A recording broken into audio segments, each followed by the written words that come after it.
Meu nome é Yara, sou estudante de Engenharia de Petróleo da Estadual Santa Catarina e eu vim aqui hoje apresentar para vocês o meu trabalho de conclusão de curso, intitulado como Aplicação de Injeção de Polímeros como Estratégia na Otimização de Produção em Campos Maduros, orientado pelo professor Dr. Luiz Lamas. Bom, essa aqui é a agenda da minha apresentação. Hoje eu vou começar com a introdução, apresentar a fundamentação teórica, a metodologia, a apresentação dos resultados e conclusão. Bom, essa sessão tem como objetivo introduzir e mostrar para vocês o que me motivou a realizar meu trabalho em recuperação avançada de IOR em campos maduros e apresentar alguns conceitos fundamentais para o entendimento do meu trabalho. Bom, o que é um campo maduro? De acordo com a Cambridge Energy Research Association, campos maduros são campos que produziram mais de 50% das reservas 2P, que são as reservas provadas e prováveis, ou já produziram há mais de 25 anos. De acordo com a ANP, campos maduros são campos em declínio de produção, que já produziu mais de 70% das reservas 1P, e também é entendido que o tempo mínimo de produção é de 25 anos.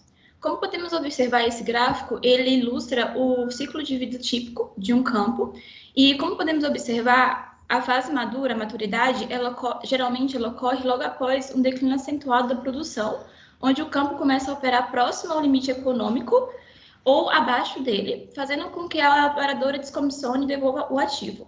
Caso a operadora queira estender a vida útil do campo, é necessário que ela faça otimizações nessa fase madura, com o objetivo de aumentar o fator de recuperação e reduzir os custos envolvidos. Isso pode ser feito através de adensamento da malha, aplicação de métodos de recuperação avançada, novas unidades de exploração e produção.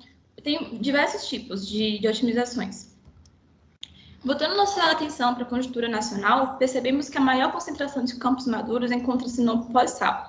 Como a gente pode observar essa curva de produção por zona no Brasil, a curva vermelhinha representa a produção do pós-sal e a gente pode observar que ela está em declínio. De acordo com a ANP, a produção do pós-sal caiu 30% entre os anos de 2010 e 2017.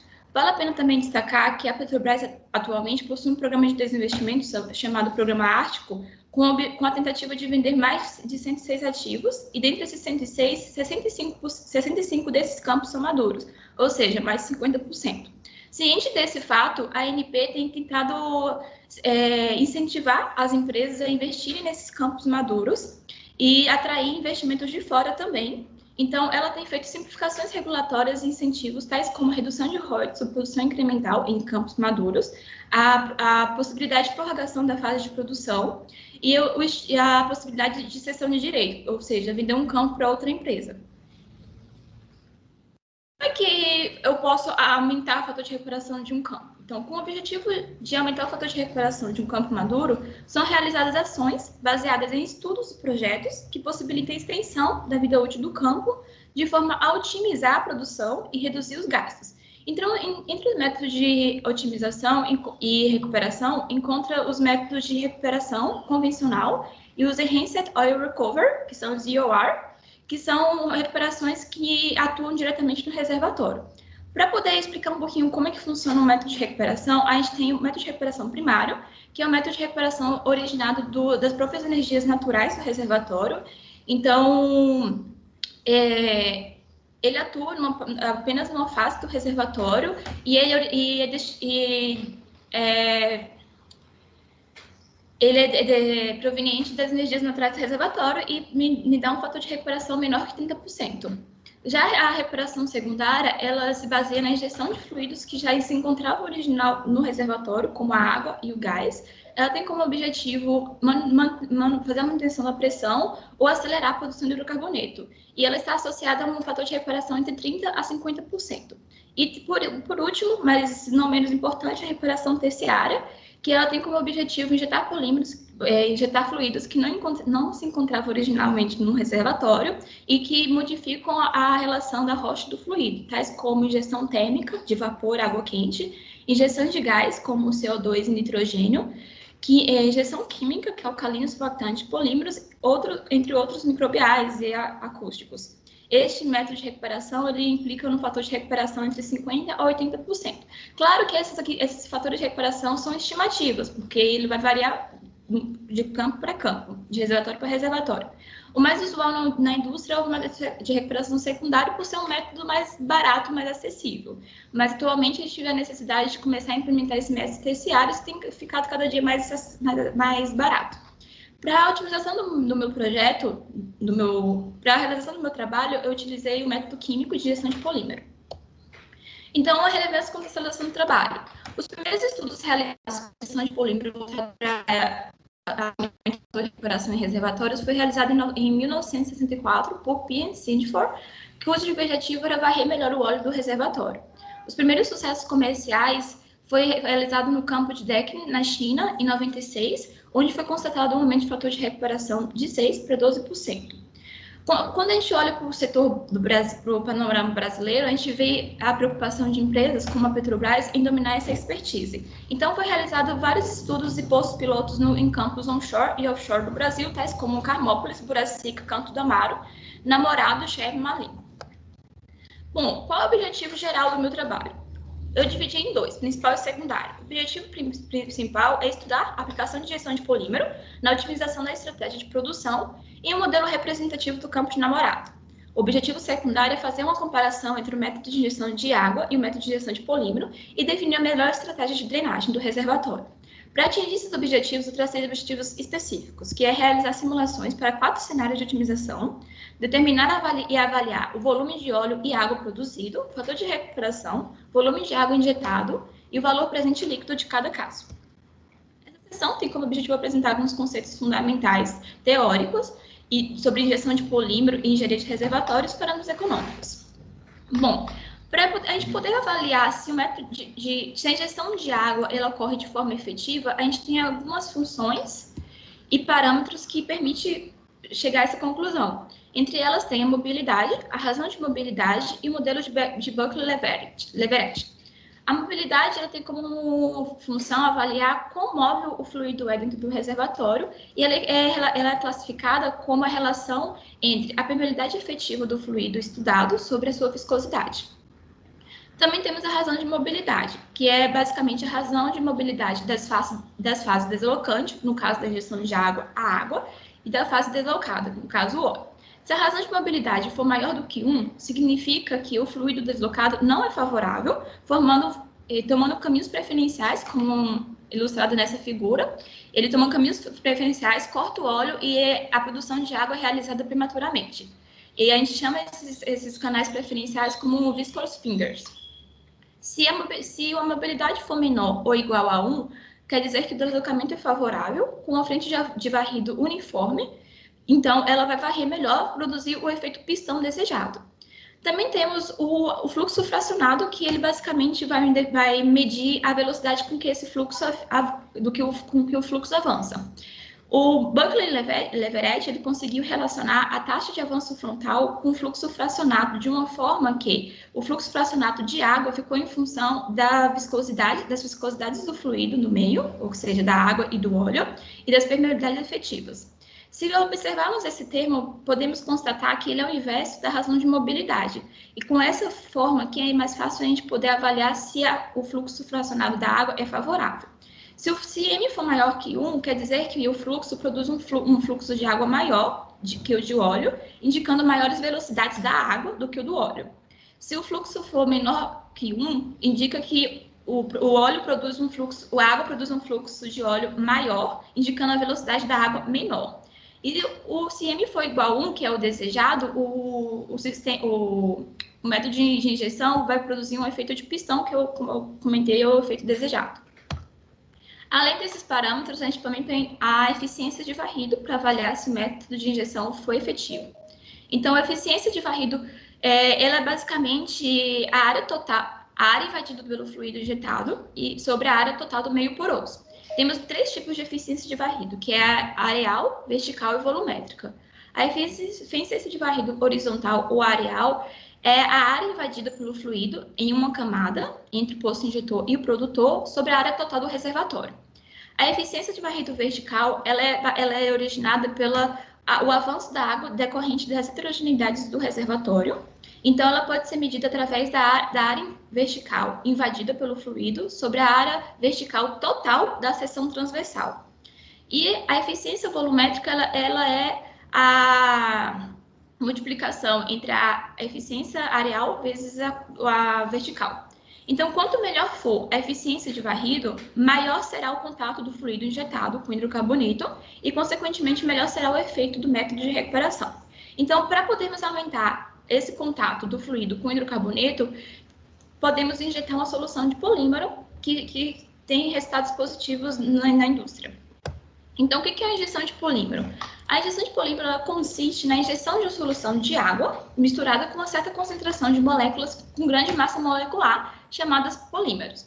Quando que devemos usar a injeção de polímero? Bom, quando a razão de mobilidade durante a injeção de água não é favorável, como apresentada nessa figura, ela começa a cortar o óleo e a ser produzido mais cedo no poço produtor, antecipando a chegada da água no poço produtor.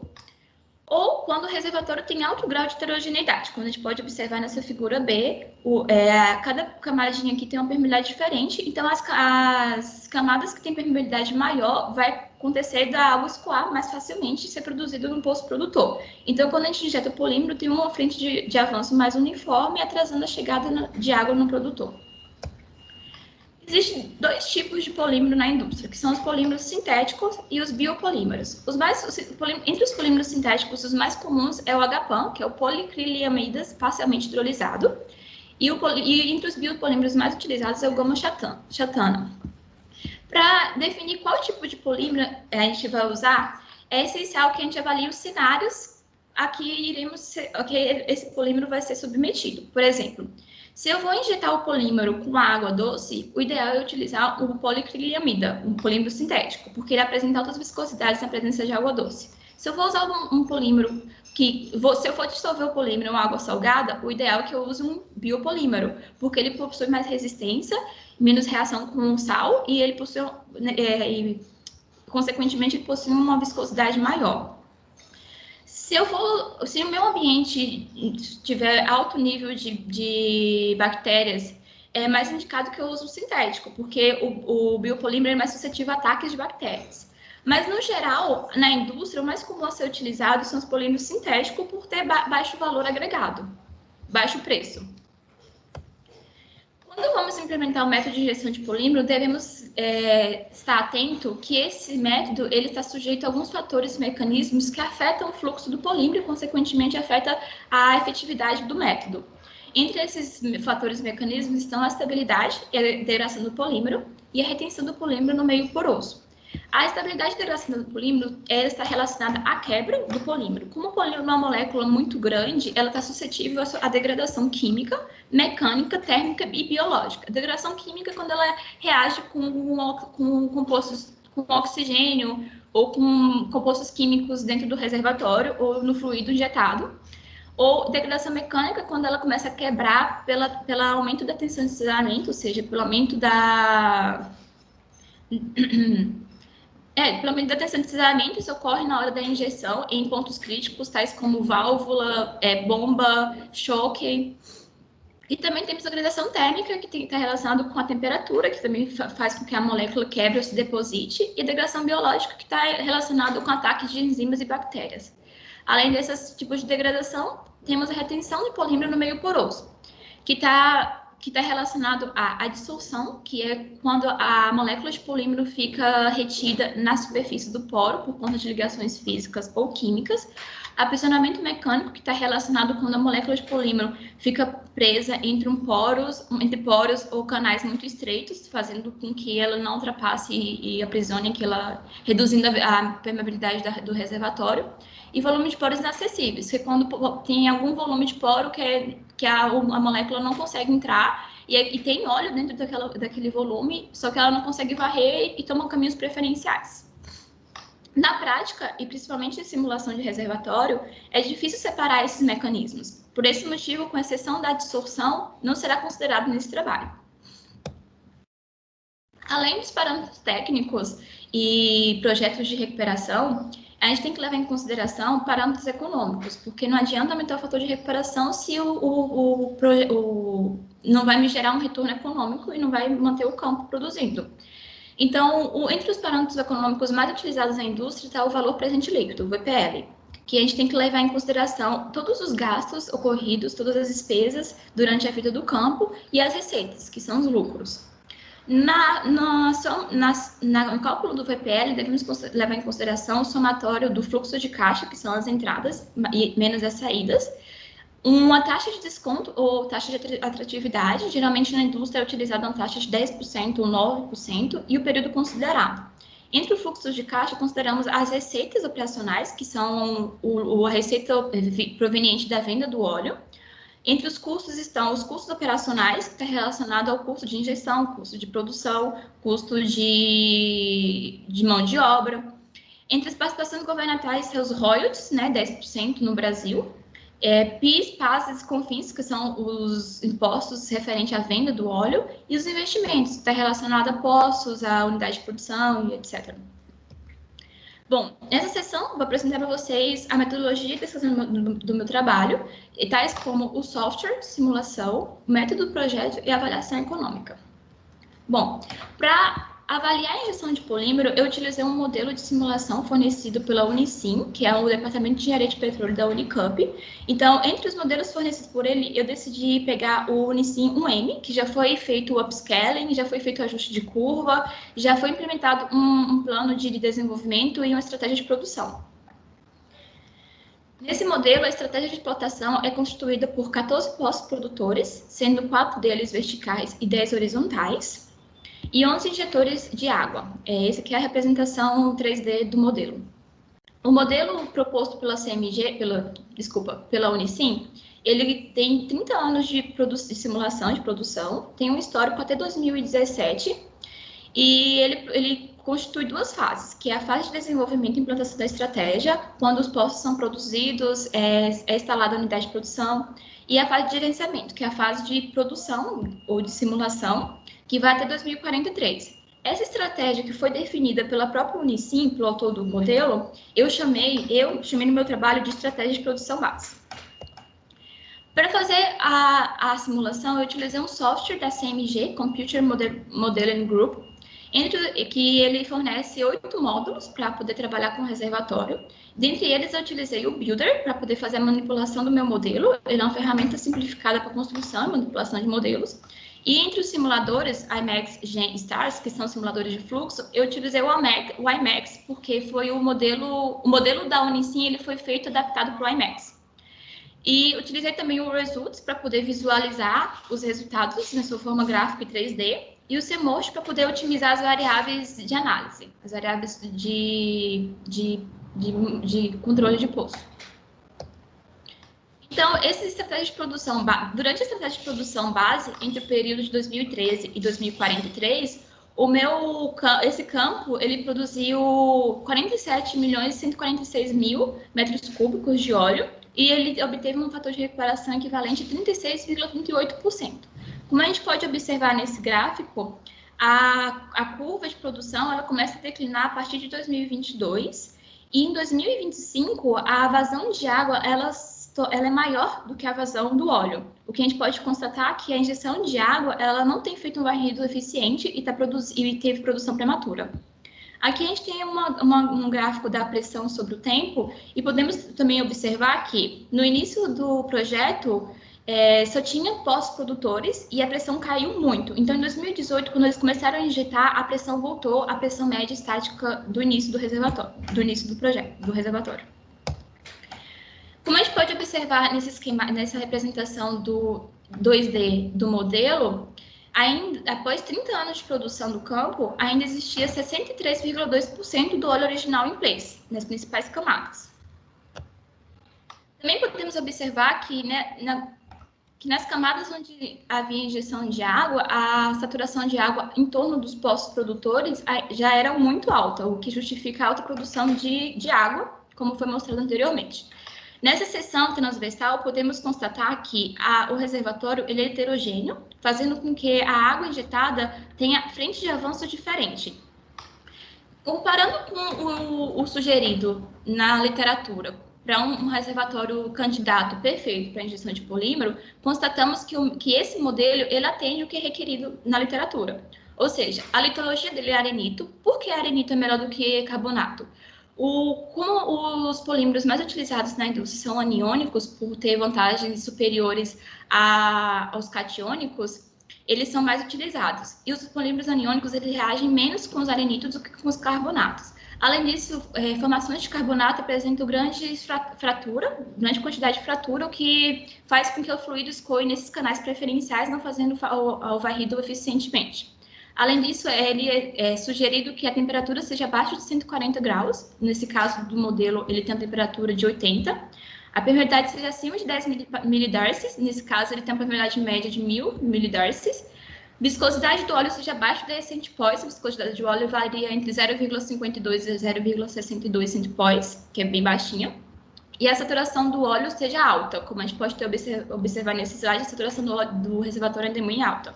Então, esse modelo é perfeito para injeção de polímero.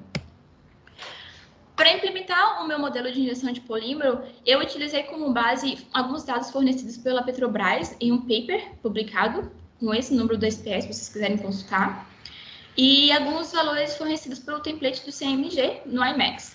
Então, nesse paper da Petrobras, eu utilizei uma tabela de adsorção por concentração para poder colocar no meu código. Então, eu selecionei 5 pontos na curva de campo do Canto de Amaro e converti para o Sistema Internacional de Unidade, que é o sistema utilizado no modelo da Unicim. O modelo utilizado no paper o polímero utilizado no paper da Petrobras é o policriliamidas parcialmente hidrolisado. E eu utilizei a tabela de adsorção versus concentração. Vale a pena destacar que não foi modelado a dependência da dissolução e viscosidade em relação à temperatura e salinidade, porque a versão do CMG que eu utilizei não permitia. Além disso, eu tive que setar uma viscosidade e concentração de polímero de referência no modelo. Então, eu setei uma viscosidade de 10 milipascals por segundo para uma concentração de 1000 ppm. Fiz uma relação da viscosidade linear, que é essa palavrinha chata aqui no script, e também tinha que relacionar valores médios de permeabilidade da formação com algumas características com algumas funções do modelo de polímero, tais como a máxima dissolução. Então, eu setei para uma permeabilidade de 10 e 1000, uma dissolução de 0,9 e 0,88, o nível de interação residual de 0,15 e 0,10, volume de poros acessíveis aos polímeros de 0,95 e 1, ou seja, quase 100% dos poros são acessíveis aos polímeros, e o fator de resistência residual, que é basicamente a mobilidade da água sobre a mobilidade de polímero, de 1 e 1,1, que é o ideal, tem que ser maior do que 1. Para otimizar o meu trabalho, como objetivo da estratégia, para otimizar a estratégia de produção e recuperação na fase madura, eu dei um restart no tempo inicial final, que no modelo proposto pela Unicim, a simulação iria terminar em 2043. Então, eu dei um restart em 2043 e estendi o tempo de produção até 2063, então, mais 20 anos de produção. Nessa fase, eu propus 4 casos de otimização para poder ver se esse campo vale a pena ser estendido por mais 20 anos e é economicamente viável. Então, esses casos eu chamei de estratégia de produção otimizada.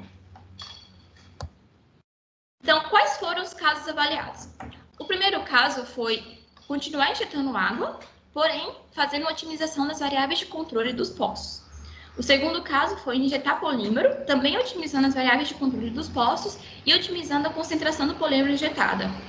E o terceiro caso é a injeção de um banco de polímero, com otimização das variáveis de controle dos poços, otimização da concentração do polímero e com a possibilidade de fazer uma conversão no período para um banco de água. Então, para isso, eu utilizei uma função trigger, o qual permite a abertura e fechamento de poços a partir de condições estabelecidas pelo usuário.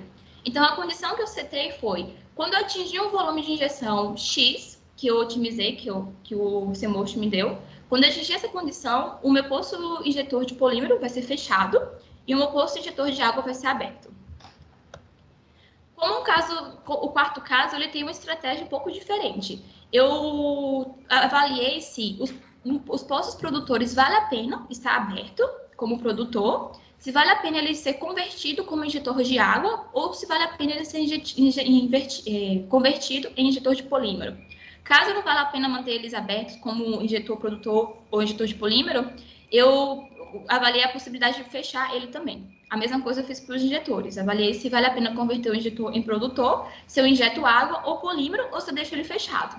Então, nesse caso 4, eu propus uma mudança na malha de poços na tentativa de definir a melhor estratégia de drenagem do reservatório. Então, quais foram as variáveis de controle que eu otimizei? Foi variáveis operacionais e variáveis de monitoramento. Entre as variáveis operacionais dos poços produtores, eu otimizei a pressão mínima de fundo de poço, a quantidade máxima de líquido produzido na superfície. E para os poços injetores, eu otimizei a pressão máxima do fundo do poço e a quantidade máxima de água injetada na superfície. Para os casos 2 e 3, a concentração do polímero, e para o caso 3, o volume de polímero injetado para poder fazer a conversão do banco de injeção. Entre as variáveis de monitoramento, eu otimizei a razão gás-óleo, o corte de água e a mínima vazão de óleo na superfície. Vale a pena destacar que as variáveis de monitoramento ela tem como objetivo monitorar o poço. Quando o poço atinge a restrição obtida, por exemplo, eu setei o RGO de 150 metros cúbicos por metros cúbicos. Quando o poço atinge essa meta, ele vai ser fechado. Então, para fazer essas otimizações, eu realizei 15 simulações para cada caso, cujo objetivo foi maximizar o fator de recuperação e maximizar o VPL. Como podemos observar aqui, tem um gráfico do CMOST, dos experimentos, ou seja, dos pontos. Cada pontinho desse aqui é um conjunto de variáveis e ele começa a simular, aqui é o caso base e aqui é o caso perfeito. Então, ele começa a simular vários pontos aleatórios e me dá o que me retorna o maior fator de recuperação e o maior VPL. Para os dados econômicos, para mim poder entrar no CMOST para avaliar o VPL, eu utilizei os valores fornecidos pela própria Unicim também, no modelo de simulação da Unicim 1D. Então, ele me dá um valor o preço do óleo em dólar por metros cúbicos, o custo de produção do óleo, o custo de produção de água e o custo de injeção de água. Além disso, eu utilizei o custo de polímero fornecido pela tese de doutorado do professor Luiz Lamas e uma taxa de desconto de 9% ao ano. Então, aqui é resultados e discussões do meu trabalho. Bom, com o objetivo de comparar a efetividade dos 3 primeiros casos avaliados, eu simulei o caso base, que é o caso o desenvolvimento proposto pela Unicim, até o horizonte final da fase madura. Então, a curva vermelhinha é o caso base, a curva azul é o caso 1, a curva amarelinha e verde é o caso 2 e 3. Então, como a gente pode observar, o caso 1 me deu um incremento de fator de recuperação de apenas 3,33%. O caso base. O caso 1 me deu um incremento de fator de recuperação de 8,25%. O caso 2 me deu um incremento de fator de recuperação de 14,19%. E o caso 3 de 14,29%. Como a gente pode observar, o caso 2 e 3 deu um valor bem próximo, que eu vou explicar o motivo mais para frente. Bom, por que o caso base teve um incremento tão baixo quando comparado com os outros? Como a gente pode observar, nesses gráficos de vazão e tempo de cada poço, no caso 1, vários poços foram fechados antes do tempo final, do tempo limite. Por que esses poços foram fechados? Porque eu não realizei a otimização das variáveis, as variáveis de controle foram setadas no início da vida do campo, e aí acaba que eles começaram, algumas características ultrapassaram as variáveis de monitoramento e fizeram com que os poços fechassem. Então, 12 poços foram fechados no caso base. No caso 1, podemos observar que eu otimizei as variáveis de controle.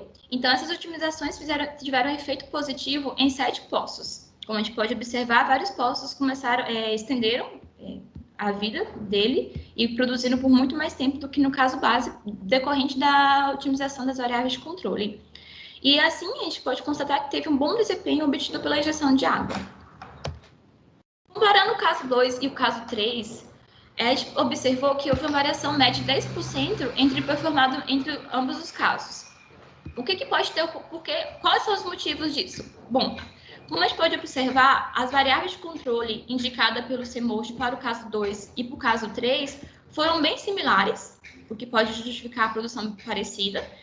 E a condição de conversão do poço do caso 3, para poder começar a injetar água, ela foi sugerida pelo CEMOR de um volume muito alto. Então, esse volume de injeção de polímero não foi alcançado durante os 20 anos de produção, por isso que não houve a conversão do banco de injeção de água.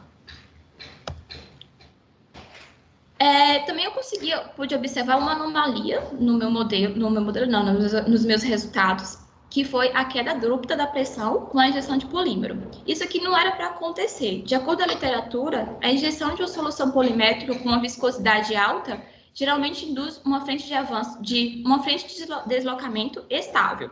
Isso se traduz ao aumento da superfície varrida e, portanto, menor queda de pressão linear em metros. Então, não foi bem o que aconteceu, como a gente pode observar aqui. Então, quais foram os possíveis motivos dessa anomalia?